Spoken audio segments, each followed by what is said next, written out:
Welcome, today I've heard of me Samsung Galaxy Z Fold 4 and I'll show you how to activate Hey Google of Google Assistant feature on this device.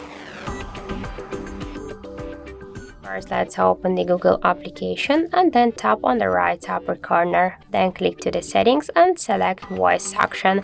Then click here to voice match.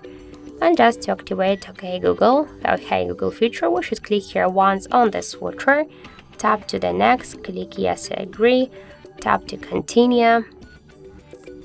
And now we should add our voice model here, so just click to retain voice model, assistant to recognize our voice, and now just say, OK Google, what's the weather tomorrow?